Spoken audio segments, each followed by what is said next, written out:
সম্মানিত শ্রোতামণ্ডলী, আসসালামু আলাইকুম রহমতুল্লাহি ওয়া বারাকাতুহু। আমি টাইগার্স ইন্টারন্যাশনাল অ্যাসোসিয়েশনের পক্ষ থেকে আপনাদের সবাইকে জানাচ্ছি আন্তরিক প্রীতি ও শুভেচ্ছা। আমি আপনাদের জ্ঞাতার্থে একটি বিষয় জানাচ্ছি। টাইগার্স ইন্টারন্যাশনাল অ্যাসোসিয়েশন বহু প্রচেষ্টার ফসল হিসাবে সম্প্রতি একটি গবেষণামূলক প্রকল্পের কাজ সমাপন করেছে। প্রকল্পটি হচ্ছে ম্যানচেস্টারে বাংলাদেশিদের জীবন এবং কর্মের উপর গবেষণামূলক ভিডিও চিত্র ধারণ এবং গ্রন্থ প্রকাশনা।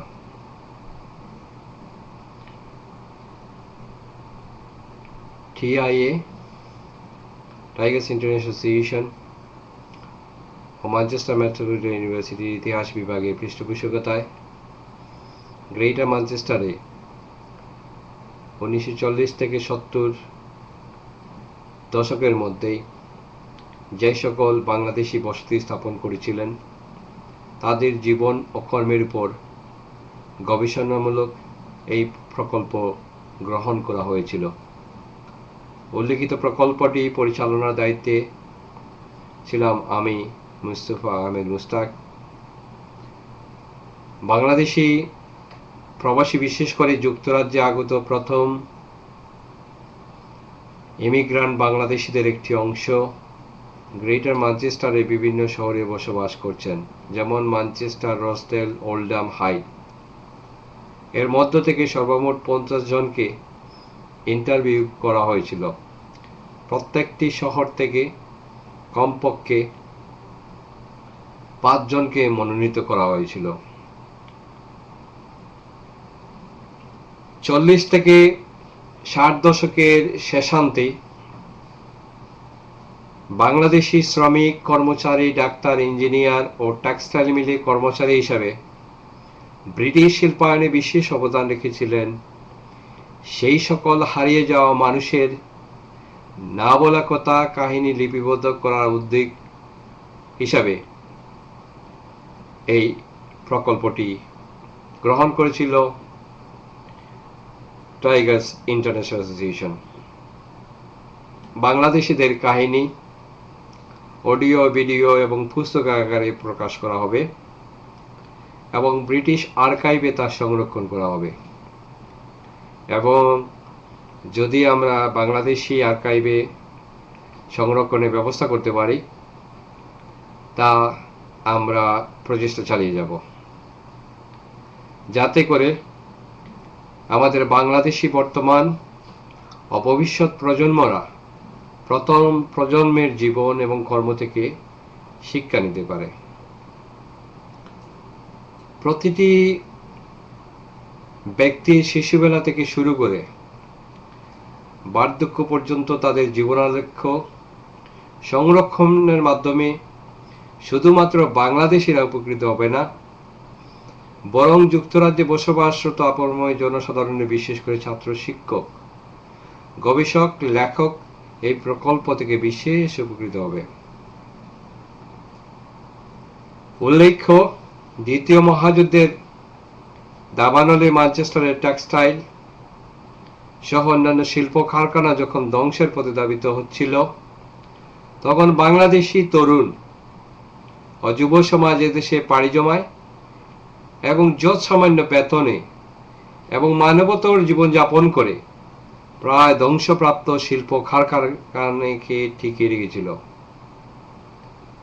তাদের আগমন পারস্পরিক অবস্থায় কি ধরনের জীবনযাপন করেছিলেন তারই কিছু অংশ লিপিবদ্ধ করাই আমাদের এই প্রকল্পের একমাত্র লক্ষ্য ও উদ্দেশ্য ছিল। এছাড়া যাদের ত্যাগ তিতিক্ষার বদৌলতে আজকের ব্রিটিশ বাংলাদেশি ব্রিটিশ সমাজে প্রতিষ্ঠিত হওয়ার সুযোগ পেয়েছে, তাদের কর্মময় জীবনের উপর স্মৃতিচারণ ও গবেষণামূলক তথ্য সংগ্রহ ও সংরক্ষণের পাশাপাশি ইলেকট্রনিক মিডিয়ায় তাদের কর্মময় জীবনের উপর ধারাবাহিকভাবে প্রচারের প্রয়াস রাখে টাইগার্স কমিউনিটি অ্যাসোসিয়েশন। আমরা অত্যন্ত আনন্দের সাথে জানাচ্ছি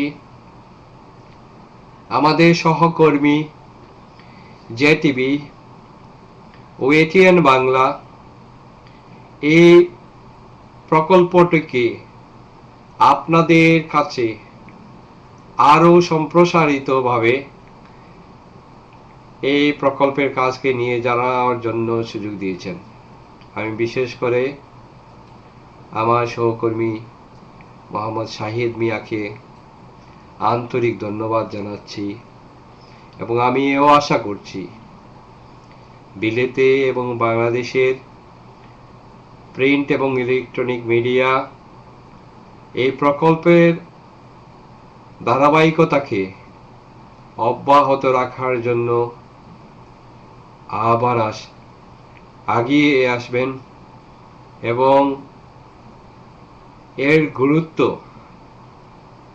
যা একটা জিনিস আমি আপনাদের এখানে বলে রাখতে চাই, আপনারা একটু চিন্তা করেন যে বাংলাদেশি প্রবাসী বাংলাদেশিরা বিশেষ করে বিলেতে যারা এসেছিলেন 40 দশকের পরের দিকে, তারা যদি এই দেশে না আসতেন তাহলে কি আমরা এখন এই বাংলাদেশি কমিউনিটি বিলেতে প্রতিষ্ঠিত হতো? তাহলে কেন আমরা ভুলে যাব সেই সব মহিয়ান ব্যক্তিদের কথা, সেই সব গুণীজনের কথা?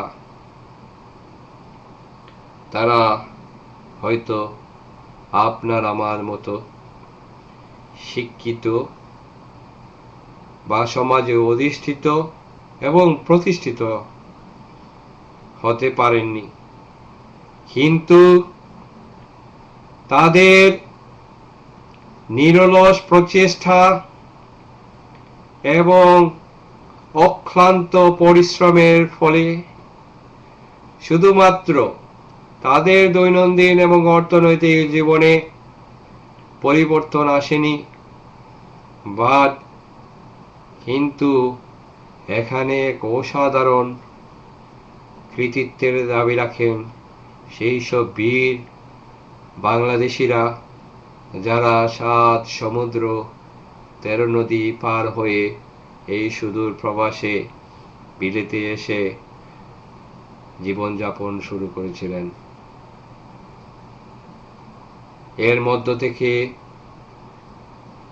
সেই প্রথম বাংলাদেশি প্রজন্ম আমাদের মাঝে নেই, হারিয়ে গেছেন, কিন্তু রেখে গেছেন কিছু স্মৃতি, কিছু বেদনা এবং কিছু প্রাপ্তি। আমরা অকুতোভয়ে সেই সব ব্যক্তিদের গভীর শ্রদ্ধার সাথে স্মরণ করছি এবং তাদের বিদেহী আত্মার মাগফিরাত কামনা করছি এবং কৃতজ্ঞতা জানাচ্ছি বিশেষ করে যদি পূর্বপুরুষরা এই পথে পাড়ি না দিতেন তাহলে আজকে দ্বিতীয় প্রজন্ম বলেন, তৃতীয় প্রজন্ম বলেন, চতুর্থ প্রজন্ম, এখানে কয়েকটি যুগ হয়েছে, আমাদের প্রজন্মের সংখ্যা বেড়েই চলেছে। আমাদের সেই প্রথম প্রজন্মকে ভুলে গেলে চলবে না।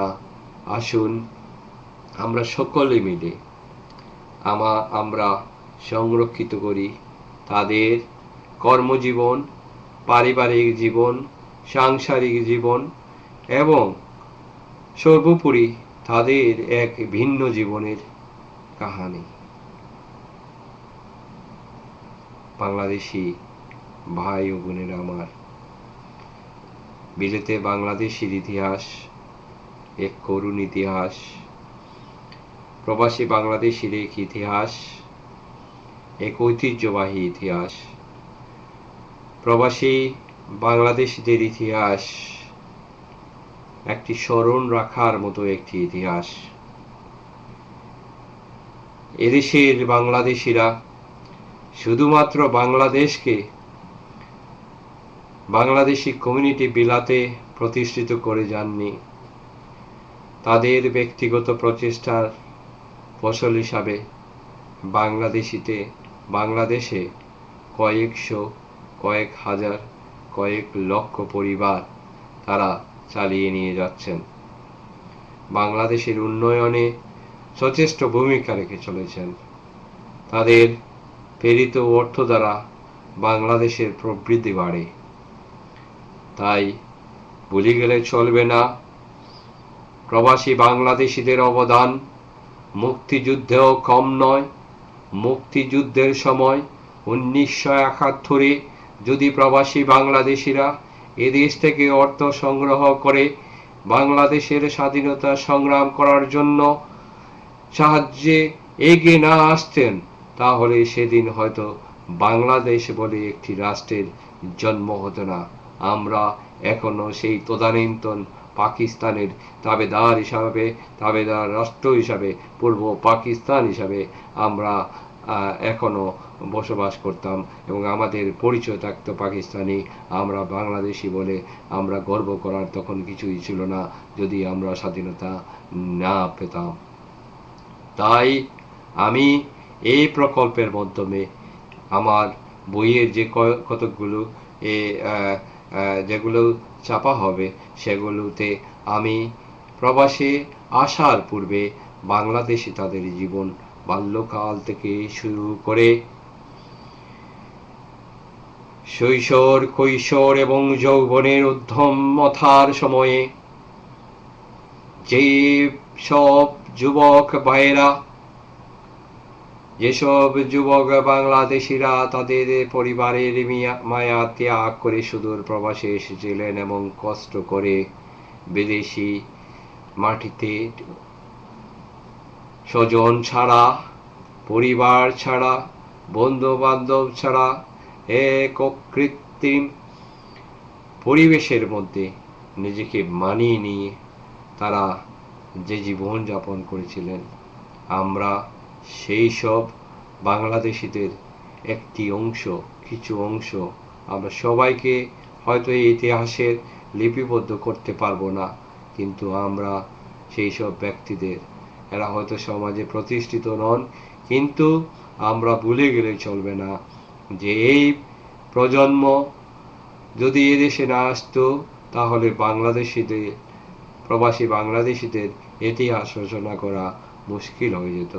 তাই আপনারা তাদের এই না বলা কথাগুলো থেকে আমাদের প্রত্যেককে শিক্ষা নিতে হবে, যাতে আমরা ভুলে না যাই তাদের কষ্টের কথা, বেদনার কথা, তাদের অভিজ্ঞতার কথা। তাহলে আমরা বাংলাদেশিরা আরো এগিয়ে যেতে পারবো। আমি টাইগার্স ইন্টারন্যাশনাল অ্যাসোসিয়েশনের সকল কর্মকর্তা, আমাদের সকল সহযোগী সংস্থাগুলোকে এবং যারা বিভিন্ন সময়ে আমাদেরকে সাহায্যের হাত বাড়িয়ে এসেছেন, আমরা তাদেরকে সাদরে আন্তরিকভাবে এবং কৃতজ্ঞতা প্রকাশ করছি, এই বলে যে আপনাদের সাহায্য ছাড়া, সহযোগিতা ছাড়া এত বড় প্রকল্প আমরা হয়তো কোনোদিন সম্পন্ন করতে পারতাম না। আমরা 2007 সালে প্রকল্পটির কাজ শুরু করেছিলাম। 2012-তে আসে আমরা এটা পরিপূর্ণতায় রূপ দিতে পেরেছি। এই জন্য আমি সকল সংশ্লিষ্ট কর্মকর্তা, সদস্য এবং স্বেচ্ছাসেবী ভাই এবং বোনদের কৃতজ্ঞতা জানাচ্ছি। আমি পরিশেষে আহ্বান জানাচ্ছি আমাদের বাংলাদেশি মিডিয়া মহলকে এগিয়ে আসার জন্য। আমাদের ধারণকৃত সেই ভিডিও চিত্রগুলি এবং পুস্তকগুলি যাতে আমরা বিলিয়ে দিই সেই সব বাংলাদেশি মানুষের কাছে, যারা বিলেতের অভিজ্ঞতা কিছু না হলেও জানতে পারবে। পরিশেষে আপনাদের সবাই সুস্থতা এবং মঙ্গল কামনা করে আবারও সংগ্রামী শুভেচ্ছা জানিয়ে এখানেই শেষ করছি। আল্লাহ হাফেজ।